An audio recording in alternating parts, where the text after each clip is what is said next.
Hey everyone, welcome back to part 2 of fatty liver disease and heart health. I'm back with Dr. Naeem Alkhouri, and we're going to be talking about the management of fatty liver disease.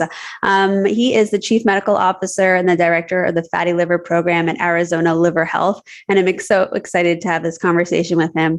Dr. Naeem Alkhouri, for those who didn't get to watch part 1, I love if you could reintroduce yourself, and then we'll get right into our topic. Thank you, Michelle, for having me. Naeem Alkhouri, I'm a hepatologist at Arizona Liver Health. We have 3 offices in Arizona where we see patients with chronic liver disease, and our main focus is on non-alcoholic fatty liver disease, or NAFLD. Love it. So we talked about how to identify and all the different stages of fatty liver disease, but I want to take this episode to explain the management. And obviously the management will differ depending on the stage of fatty liver disease, which is why it's so important to get a FibroScan, to get that advanced testing, to understand where do you stand in this spectrum. But let's talk about, a person who just got diagnosed with early fatty liver disease. They may have 5 to 10% of fat around their liver. They're in the early stages, no fibrosis. What, from the research and the science, what can we do to intervene at this point? So I would say that lifestyle modifications and trying to lose weight in a healthy way is the mainstay of management in actually all stages. So from just, simple fatty liver all the way to non-alcoholic steatohepatitis, NASH, which is the aggressive form, to fibrosis, to cirrhosis. So I think this is a key message that when you see any provider who's trying to manage your fatty liver disease, they always have to start with the lifestyle intervention. And that may vary a little bit depending on the severity of the disease. But again, this is the mainstay of any management strategy. So what are the goals in terms of weight loss? Typically, I tell my patients that if you lose as little as 3 to 5% of your total body weight, that may actually reduce the amount of fat you have in the liver. So even modest weight loss is actually very good as an initial step. If you have more advanced disease, NASH, fibrosis, then my goal is about 10% of your total body weight. And to simplify, what does that mean? If you're at 200 pounds, we're talking about 20-pound weight loss. So this is the 10% that we try to achieve.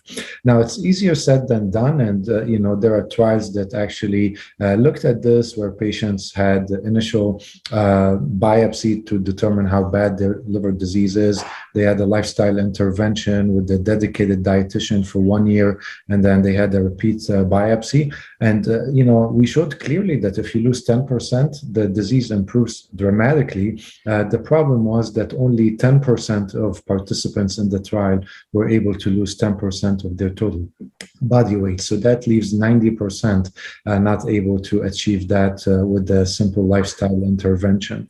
Obviously, what you eat matters. So it's not just about weight loss, and we don't want to do unhealthy weight loss. I think the concepts, Michelle, you can speak to these better than me, but avoiding processed foods, sugary drinks, desserts, carbohydrates that are not good for you, and focusing more on whole foods, a Mediterranean lifestyle. I think that's important. Alcohol has no benefits to the liver, and more recently we're realizing even that cardiac benefit is questionable. Not there. Not there, exactly. There's no reason to drink a glass of wine every day, for sure. And then, alcohol is a carcinogen, and it's been associated with several types of cancer. I think recently there was a paper looking at what we call green Mediterranean diet. It was a beautiful paper because they had patients that received just standard dietary guidance. They had patients that received the Mediterranean diet with the same concepts that we discussed. And then we had patients that were on a green Mediterranean diet. So in addition to the typical Mediterranean diet, they drank green tea.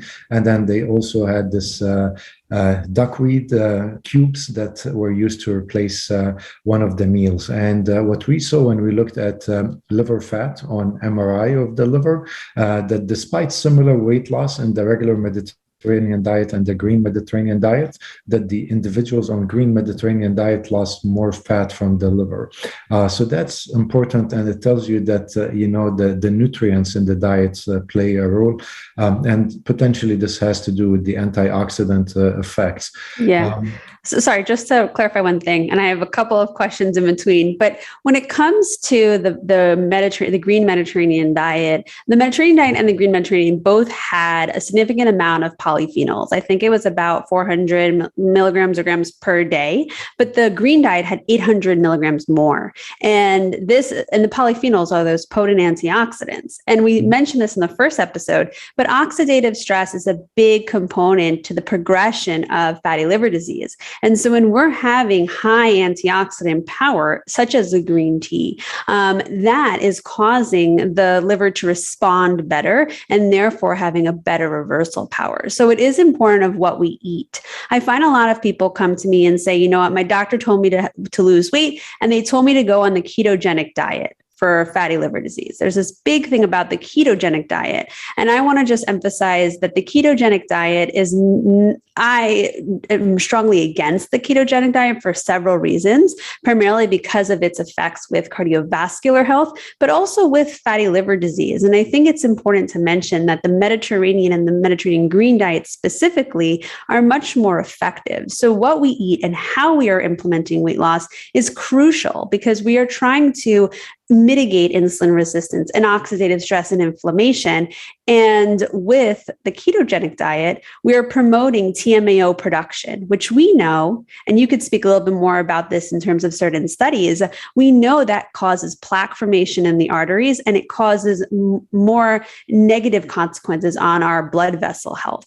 But I just want to mention that because a lot of times people will say, oh, I have fatty liver disease, the doctor told me to lose weight, and they go straight on the ketogenic diet. And I don't recommend that at all. But can you speak a little bit to that? You know, why wouldn't ketogenic diet, a diet or the paleo diet that promotes excess TMAO production, harm the liver?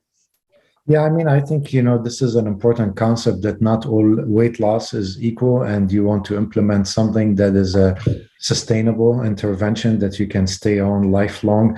And the keto diet, I think the appeal is sometimes, for some individuals, the rapid weight loss that you see.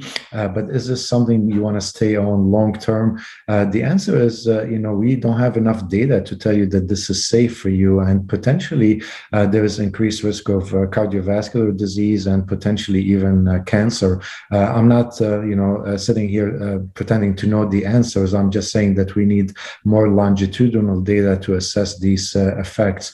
I think there's a big difference between, following a low glycemic index Mediterranean diet, where you're trying to get the carbohydrates from healthy sources, versus a ketogenic diet where you avoid fruits and certain vegetables because, you're going to lose your ketosis. And this is one thing I struggle with, because I have patients tell me, oh, like I don't eat fruits anymore. I don't eat berries because, then I'm going to lose the ketosis status. And that drives me crazy because, these fruits have antioxidants and many beneficial nutrients, and they're a good source of carbohydrates. So we have to be careful not to push that diet envelope to extremes that are just focused on weight loss without seeing the big picture, which is overall health and, longevity. Definitely. Yeah.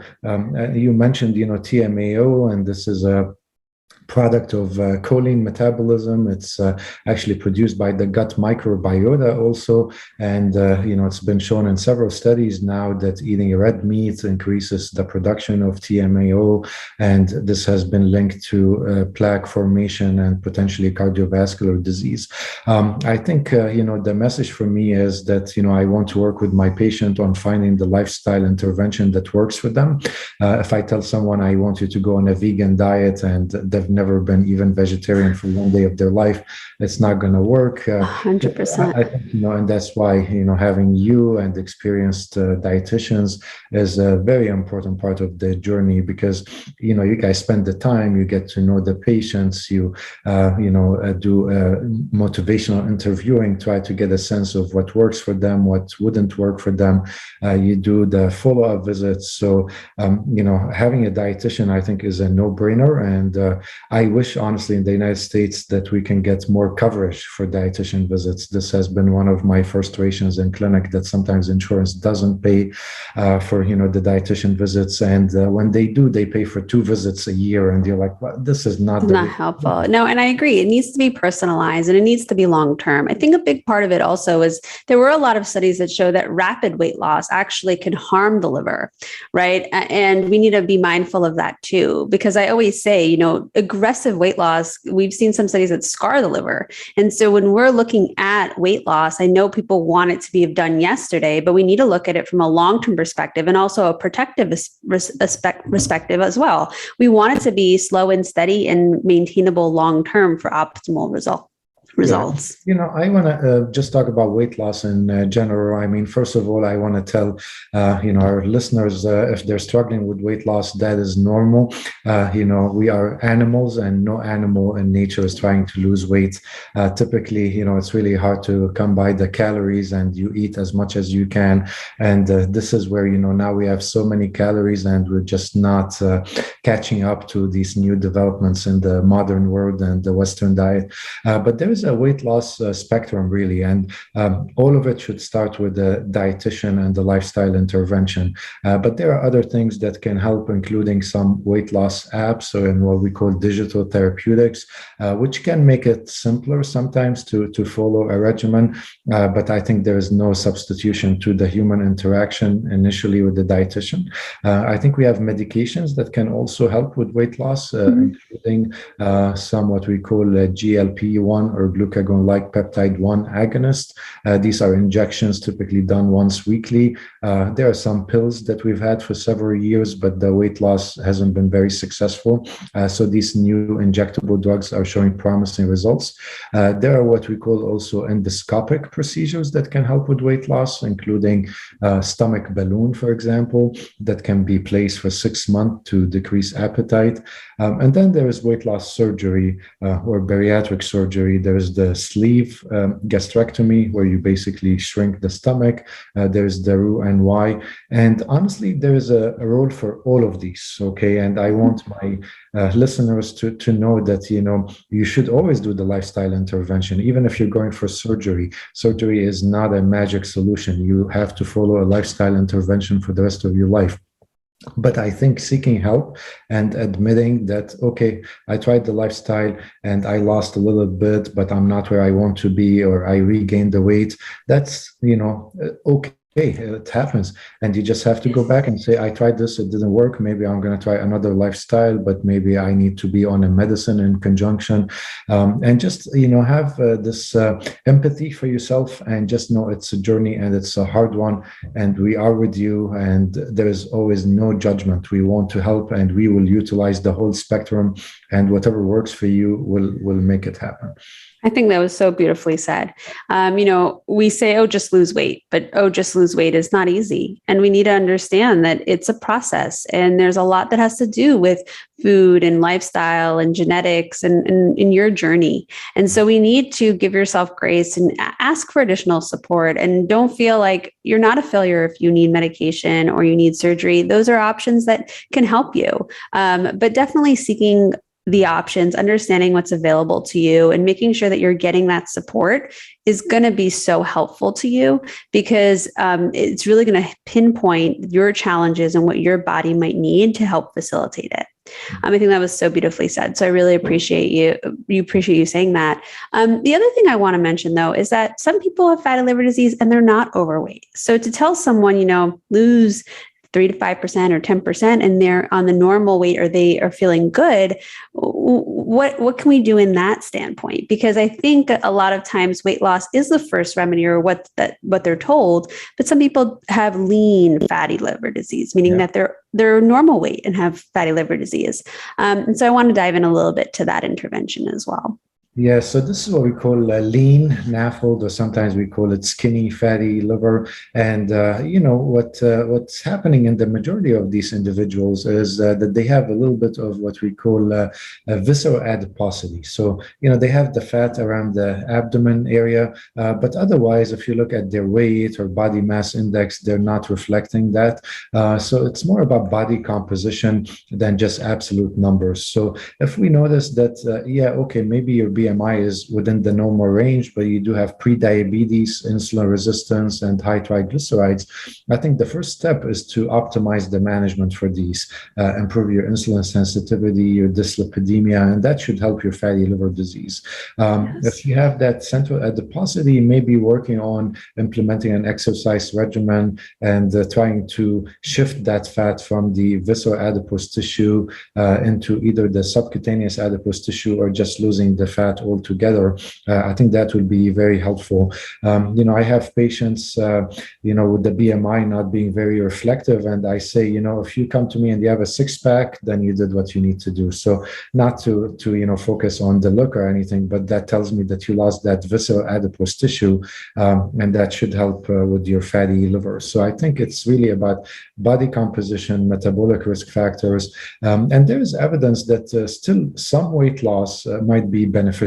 Maybe the goal is not going to be 10%, it's going to be 3 to 5%, but in certain individuals, it is helpful with the fatty liver disease. But when I see lean individuals with fatty liver, as a specialist also, I start thinking about other metabolic liver diseases that can look like non-alcoholic fatty liver disease, but they're caused by a specific mutation.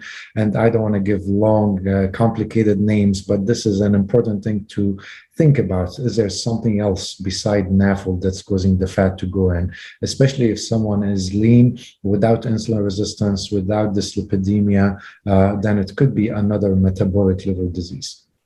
Definitely. I think that's so important. And I think it's also important to acknowledge that fatty liver disease is multifactorial. So a lot of times some individuals will go on the extreme of the keto diet, but some people will say, well, there's fat around my liver, so I'm going to go on a no fat diet. But we have to also understand there's that insulin resistance component, and all macronutrients are needed in the right quantity and in the right form in order for optimal liver health, heart health, and the like. So we need to look at it from a whole point perspective. Another point that I want to mention, though, and you brought this up a little bit before, is you mentioned how we know there's some new research showing the indications of an altered microbiome with fatty liver disease as well. And it could be the hub of inflammation. It could also just be in connection with fatty liver. So it's a multifactorial process. But I want to talk a little bit more about that potential altered microbiome that could be also having this effect. Because I think in the Mediterranean green diet study that showed the benefit, we also showed that all of these great antioxidants and soluble and insoluble fibers actually benefited the gut microbiome, which could have also helped to decrease the fat accumulation around the liver. Yeah, no, absolutely. What we eat affects our gut microbiome, and that can have long-term consequences. There was a beautiful study that looked at the effects of artificial sweeteners, for example, on the gut microbiome, and showed that that actually leads to a worse gut microbiota that was associated with insulin resistance, which is a risk factor for fatty liver disease. We also mentioned the choline and the TMAO story and how choline is metabolized by the gut microbiome. And having bacteria that's more efficient at metabolizing choline potentially can lead to worsening cardiovascular and maybe fatty liver risk. There's also a very fascinating story where you produce what we call endogenous alcohols by the gut microbiome. So, we all produce a very small amount of alcohol in the colon, in the gut. And potentially patients with fatty liver disease may have more active bacteria that produces more endogenous alcohols, and that can lead to further liver damage. So there's a lot. I think, again, with the gut microbiome, similar to the diet, I don't pretend to know the answer. I think, we see the evidence emerging, but there's a lot of science to be done to figure out how to modulate the bacteria in a scientific way to improve, the gut microbiota health health, and downstream also improve metabolic health and cardiovascular health. Love it. Last question for you, because I know this is probably a burning question. I feel like everyone gets diagnosed with fatty liver disease and they go run to the drugstore and see what supplements can I take to improve my liver function. Is there any validity with certain supplements? How is the research on that? Yeah, I mean, I think it's important to know that, we do have treatments today for fatty liver disease beside lifestyle intervention, including vitamin E, which is an antioxidant. And you can have a prescription or you can just go buy it as, an over-the-counter vitamin. So there was a study that looked at vitamin E in patients with NASH, the aggressive form of fatty liver disease. And they did a biopsy before and after treatment with vitamin E, 800 units daily. And they showed some improvement, reduction in liver inflammation and liver cell injury. So I do prescribe vitamin E in my clinic for selected patients with NASH. There are some diabetes medicines, an old medicine called pioglitazone, which you can use at 15, 30, or 45 milligrams. And there are several studies showing beneficial effects for fatty liver disease, specifically NASH.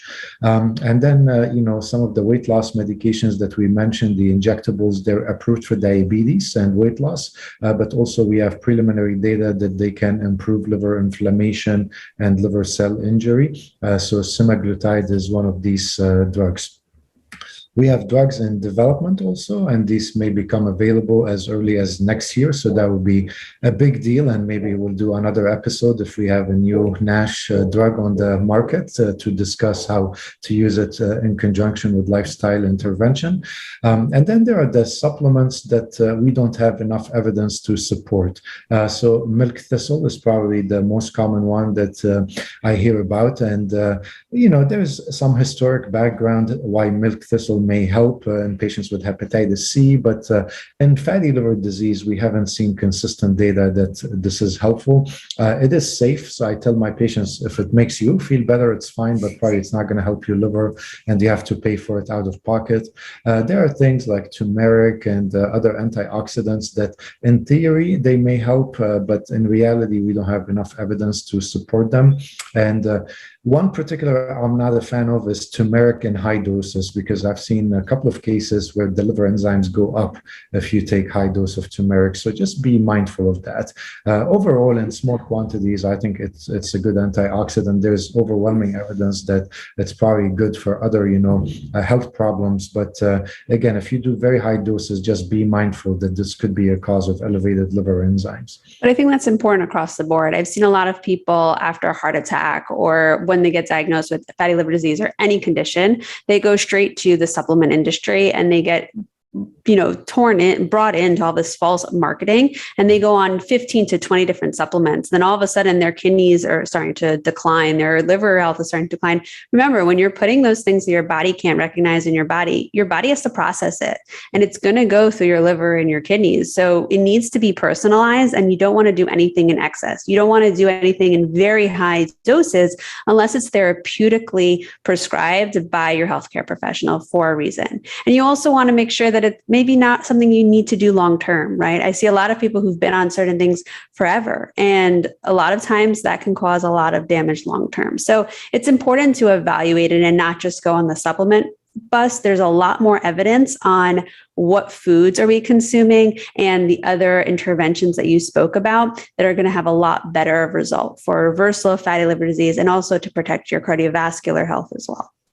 Yeah, I couldn't agree more. And, I hear that, well, it's natural, so it's from nature. It must be good for you. And I say, hurricanes and volcanoes and earthquakes are natural. They're not good for anyone. So I think, this is an important message that you're conveying here. And these supplements are not regulated by the FDA the same way that the drugs are. And sometimes they're contaminated and, they're not natural. You said it beautifully. Natural is what comes from, natural foods. Yes, you're not going to harm yourself by eating more fruits and vegetables, but taking these supplements, this is not a natural way to consume these vitamins. Exactly. Thank you so much. This was so informative. I really appreciate your time and your expertise. Everyone, please follow Dr. Naeem Alkhouri on Twitter at Alkhour. I'll share my screen, but Alkhouri Naeem and AZ Liver. His website is www.azliver.com, and I have all of his information in the show notes. Thank you so much for your time. I really appreciate all your wisdom. Thank you so much, and best of luck with the YouTube channel, and hope to meet you again. Likewise. Thank you. Thanks.